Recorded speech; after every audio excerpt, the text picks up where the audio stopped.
सो कल की जो हमारी एप्लीकेशन है जो हमने अगले लेक्चर में डिस्कस की थी, उसमें हमने क्या किया था कि हमारे पास स्क्रीन पे मतलब कि अपने लेआउट में एक बटन रखा है, एक टेक्स्ट व्यू रखा है और बटन की क्लिक इवेंट हमने हैंडल की थी। मतलब कि हमने ये डिस्कशन किया कि इवेंट कैसे हैंडल करते हैं। मैंने सिंपली आपको पहले वो बताया कि देखो हम यहाँ पे प्रोग्रामिंग जावा में कर रहे हैं,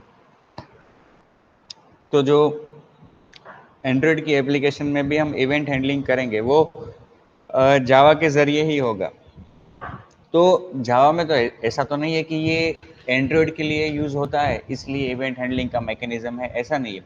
जावा में पहले से इवेंट हैंडलिंग का मैकेनिज्म रखा है और पूरा एक मॉडल है उसका, जिसे इवेंट डेलीगेशन मॉडल कहते हैं जावा में, जो आपके सिलेबस में नहीं था लेकिन वो एक पूरा मॉडल है इवेंट को हैंडल करने के लिए। हमने ये कल देखा कि मैंने आपको बताया कि वो मॉडल कैसे काम करता है। उसमें लिसनर होता है, उसमें एक ऑब्जेक्ट होता है, मतलब कंपोनेंट जिसके ऊपर इवेंट जनरेट होती है, और जिस प्रकार की इवेंट जनरेट होती है वो भी एक क्लास है। मतलब कि बटन की बात करें तो बटन पे क्लिक करने से एक्शन इवेंट जनरेट होती है, और अगर एक्शन इवेंट को हैंडल करना चाहते हैं तो उसके लिए जो लिसनर है वो है एक्शन लिसनर। तो तीन चीज़ों को यहाँ पे ध्यान रखना पड़ता है जावा में इवेंट हैंडलिंग जब करते हैं तब। एक तो रजिस्ट्रेशन करवाना, मतलब कि पर्टिकुलर ऑब्जेक्ट पे मुझे पर्टिकुलर इवेंट हैंडल करनी है ऐसा बताना पड़ता है सिस्टम को, मतलब कि button dot add action listener. ठीक है। सेकंड थिंग, आपको जिस इवेंट को हैंडल करना है उसका जो लिसनर है, उसके अनुरूप जो लिसनर है उसको इम्प्लीमेंट करना होगा। और तीसरी चीज़, लिसनर को इम्प्लीमेंट करने के बाद लिसनर की मेथड को ओवरराइड करना होगा। ये बेसिकली ये जावा के इवेंट हैंडलिंग के स्टेप्स हैं। यहाँ पे मैंने आपको कल दो तरह से बताया कि हम इवेंट को हैंडल कर सकते हैं। पहला तरीका जो मैंने बताया आपको वो ऑन क्लिक, डायरेक्टली एक्सएमएल में हम लिख देंगे बटन के अंदर, बटन नोड के अंदर on click is equal to name of some method, और वो मेथड हम डिफाइन करके रखेंगे कहाँ पे, अपनी एक्टिविटी में। हमारी एक्टिविटी में हमने एक मेथड को डिफाइन किया था, देखो ये वाली। ठीक है। और फिर हमने यहाँ पे बटन में मेंशन कर दिया ऑन क्लिक इक्वल टू उस मेथड का नाम, ऐसे।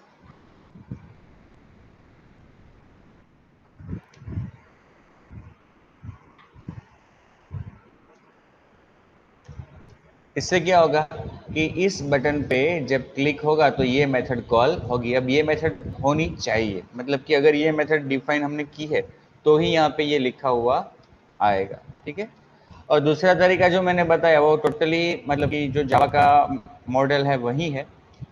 अब जावा का जो इवेंट डेलीगेशन मॉडल है उसको हम दो तरह से इंप्लीमेंट कर सकते हैं। उसमें से पहला तरीका मैंने आपको यहाँ पे बताया, और वो क्या है, ये वाला, कि हम पहले तो सोर्स को रिट्रीव करेंगे, मतलब जिसके ऊपर हमें इवेंट हैंडल करनी है उसको रिट्रीव करेंगे। और रिट्रीव करने के बाद रिट्रीव कैसे करेंगे, तो यहाँ पे देखो हमने पहले बटन का एक वेरिएबल डिक्लेयर कर दिया, फिर बटन में हमें अपना जो स्क्रीन पे बटन है ये वाला जिसका आईडी क्या है बटन, उसका रेफरेंस रिट्रीव करना पड़ेगा। तो वो करने के लिए हमारे पास यहाँ पे एक्टिविटी की मेथड है फाइंड व्यू बाय आईडी, जिसमें हमें आईडी पास करना पड़ता है बटन का। जो भी कंपोनेंट हमें रिट्रीव करना है जो रन टाइम स्क्रीन पे है उसका हम रेफरेंस ले सकते हैं। अगर आपने यहाँ पे कोई ऐसा रेफरेंस पास कर दिया, ऐसा आईडी पास कर दिया कि जो इस एक्टिविटी के रन होते वक्त स्क्रीन पे बिल्कुल नहीं है, मतलब स्क्रीन पे जो चीज़ है नहीं उसका आप रेफरेंस लेना चाहोगे, तो there will be it will return null. Okay. जो भी है, ये मैंने बताया था कि ये मेथड ऐसी है कि जो किसी भी व्यू को फाइंड करके रिट्रीव कर सकती है।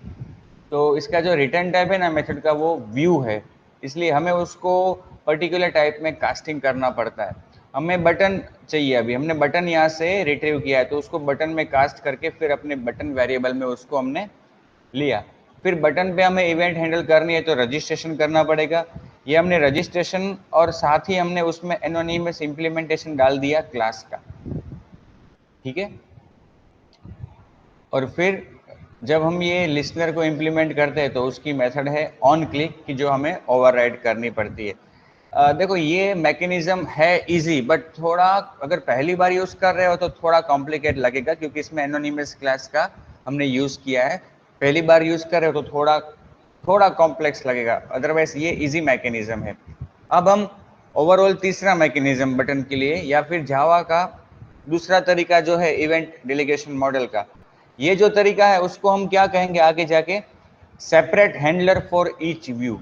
अब मैं जो आपको दूसरा तरीका बताने जा रहा हूं वो क्या है, same view, sorry, same handler for each view और मल्टीपल व्यूज। देखो इसके लिए मैं क्या करूंगा, एक एक्टिविटी यहाँ पे मैं ऐड करता हूँ अपनी एप्लीकेशन में। ऑलरेडी हमारे पास तो काफ़ी एक्टिविटीज़ है, जैसे कि ये मेन एक्टिविटी 2 है, तो हम चलो उसका उपयोग करते हैं। मेन एक्टिविटी में स्क्रीन पे अभी 2 बटन्स है, ठीक है ना। दूसरा वाला जो बटन है उसको अभी चलो उसको भी रहने देते हैं, ठीक है, वो अभी भले रहा स्क्रीन पे।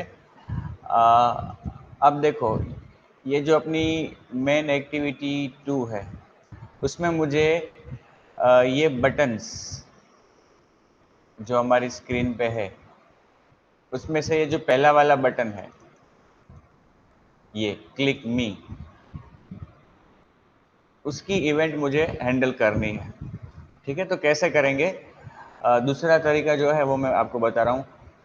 वैसे एक्चुअली मॉडल तो वही का वही है, मतलब ये जावा का डेलीगेशन इवेंट मॉडल, बट यहाँ पे हमने एनोनिमस क्लास का यूज किया है। और अगर एनोनिमस क्लास यूज करना नहीं चाहते तो दूसरा तरीका बता रहा हूँ।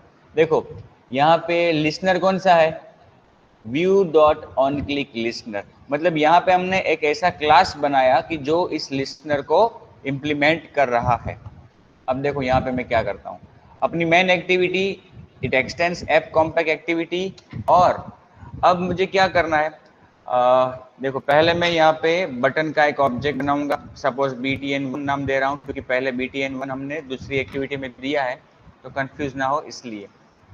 अब जो मेरा बटन है उसका आईडी क्या है, b1, ओके। तो यहाँ पे मैं देखो ये रेड कलर में आ गया क्योंकि उसको इंपोर्ट नहीं किया है, तो मुझे इंपोर्ट करना पड़ेगा, कर लिया मैंने अल्टर एंटर से। फिर अब उसमें मुझे रेफरेंस देना है स्क्रीन के बटन का, कौन सा,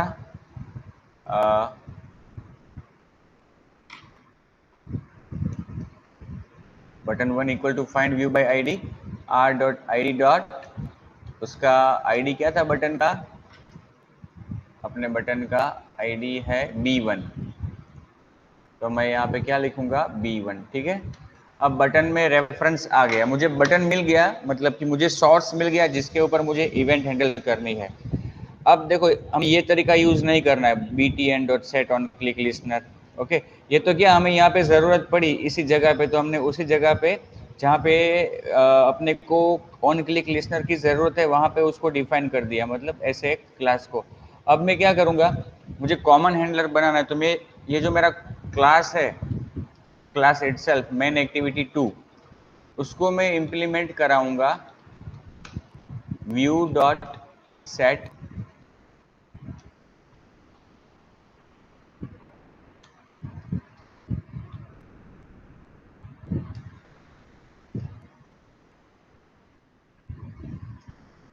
सॉरी सेट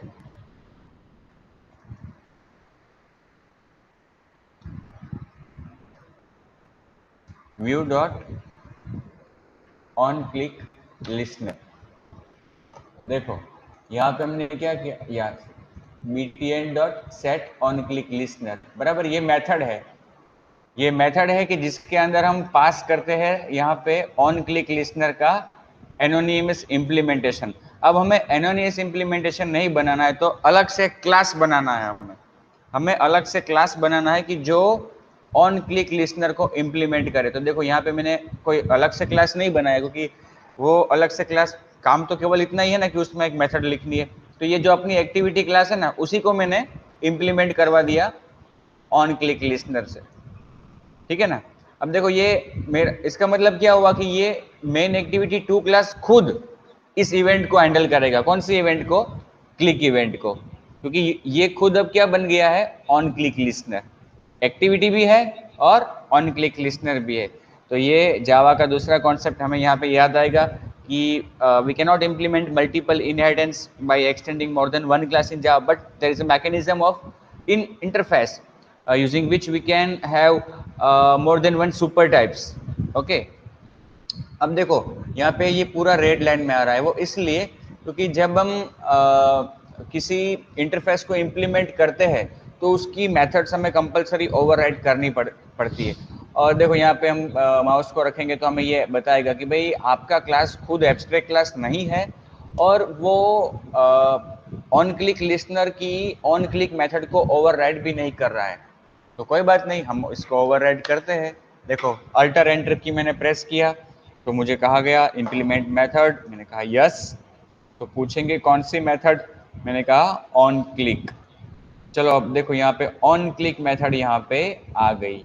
ठीक है, देखो गौर से, मेथड तो यहाँ पे भी ऑन क्लिक ही है क्योंकि सेम इंटरफेस को इम्प्लीमेंट कर रहे इसलिए, लेकिन यहाँ पे जो कल वाला एग्जाम्पल था अपना, उसमें जो ऑन क्लिक मेथड है वो एनोनिमस क्लास के अंदर रखी है। अब हमारा ये मेन एक्टिविटी 2 खुद ऑन क्लिक लिसनर है, इसलिए डायरेक्टली इसी में ये मेथड रख दिया हमने। जैसे ये ऑन क्रिएट मेथड है उसी तरह से ऑन क्लिक। अब इसका मतलब क्या हुआ कि इस बटन पे जब क्लिक होगा तो ये मेथड कॉल की जाएगी। लेकिन मैंने बताया आपको कि 3 चीज़ों का ध्यान रखना है आपको। सबसे पहले तो रजिस्ट्रेशन करवाना है, तो यहाँ पे हमने बटन को रिट्रीव कर लिया, लेकिन उस ऐसा बताया नहीं सिस्टम को कि मुझे इस बटन पे क्लिक इवेंट को हैंडल करना है। तो बताने के लिए हमें क्या करना पड़ता है, रजिस्ट्रेशन। और वो कैसे होता है, वो हमने कल भी किया था। देखो यहाँ पे btn.setOnClickListener, और वहाँ पे आपको रेफरेंस पास करना है उस क्लास का, उस क्लास के ऑब्जेक्ट का, कि जो इस इवेंट को हैंडल करेगा। देखो यहाँ पे btn.setOnClickListener। अब देखो इस केस में यहाँ पे इवेंट को हैंडल कौन करेगा, ये हमारा क्लास खुद, मेन एक्टिविटी 2। और ये कोडिंग भी हम कहाँ पे लिख रहे हैं, क्लास के अंदर ही। तो क्लास के अंदर क्लास के ऑब्जेक्ट को रिफर करने के लिए हम क्या लिखते हैं, दिस। तो ये हमने क्या बताया कि btn1 जो बटन है उस पर अगर क्लिक होता है तो उस क्लिक इवेंट को हैंडल कौन करेगा, ये क्लास खुद करेगा। ठीक है, ये हमने रजिस्ट्रेशन करवाया, इंटरफेस भी इंप्लीमेंट कर दिया और इंटरफेस की मेथड भी हमने ओवरराइड कर दी। तीनों चीज हो गई। अब क्या होगा, अब जैसे ही btn1 बटन जो है उस पर क्लिक होगा अगर, तो इस क्लास के अंदर आई हुई ऑन क्लिक मेथड, मतलब करंट क्लास के अंदर आई हुई ऑन क्लिक मेथड रन होगी। ठीक है, तो यहाँ पे मैं एक छोटा सा टोस्ट मैसेज लिखता हूँ जिससे हमें पता चले कि इवेंट हैंडल हुई। टोस्ट, पहली आर्ग्यूमेंट उसमें गेट एप्लीकेशन कंटेक्स्ट, दूसरी आर्ग्यूमेंट आपका मैसेज। मैसेज में हम क्या लिखेंगे कि भाई अपना ये बटन जिसके ऊपर हमने क्लिक मी, टेक्स्ट क्या है उसका, क्लिक मी, बटन क्लिक मी क्लिक्ड। ठीक है, तीसरी argument toss dot length long, फिर लास्ट में डॉट शो। ओके, हाँ।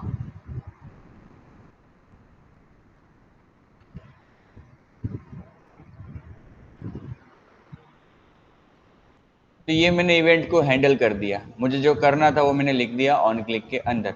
अब मुझे इस मेन एक्टिविटी 2 को रन करना है।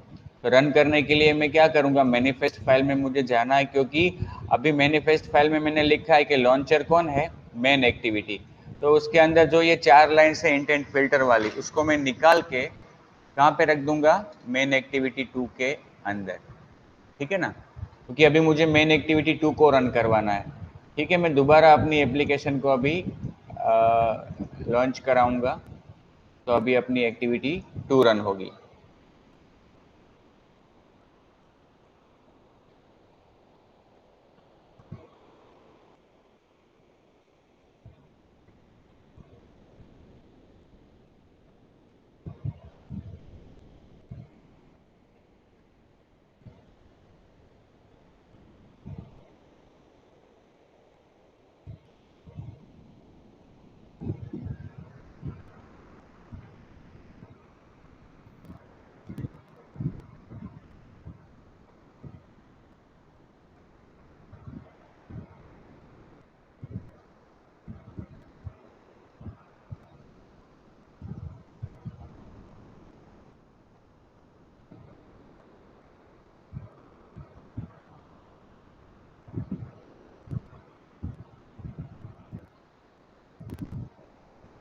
देखो ये एक्टिविटी 2 रन हुई अपनी, क्लिक मी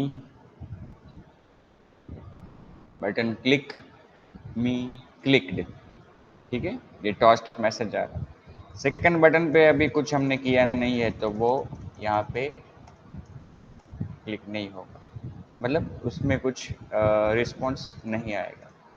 तो ये था फ्रेंड्स दूसरा तरीका। जो हमने ओवरऑल 3 तरीके देखे। पहला तरीका मैंने कल बताया आपको, ऑन क्लिक, यहाँ पे हम मैनिफेस्ट फाइल में सॉरी लेआउट फाइल में ऑन क्लिक हैंडलर लिखते हैं और वहाँ पे मेथड असाइन करते हैं, मेथड का रेफरेंस। दूसरा तरीका ये अपना बटन, ठीक है, और बटन पे हम एनोनिमस इम्प्लीमेंटेशन। और तीसरा तरीका, 3 तरीके केवल बटन के लिए है, बाकी सबके लिए दो दो तरीके, मतलब जो 2 तरीके हैं वो जावा के, या तो आप एनोनिमस इम्प्लीमेंटेशन करो, इसमें क्या होगा कि आपको हर एक व्यू के लिए अलग अलग हैंडलर डिफाइन करना पड़ेगा, और इस तरह से आप अपने खुद एक्टिविटी क्लास को ही इम्प्लीमेंट करवा दो तो क्या होगा, एक कॉमन हैंडलर बन जाएगा सभी इवेंट्स के लिए, ठीक है। किसी को कुछ डाउट हो तो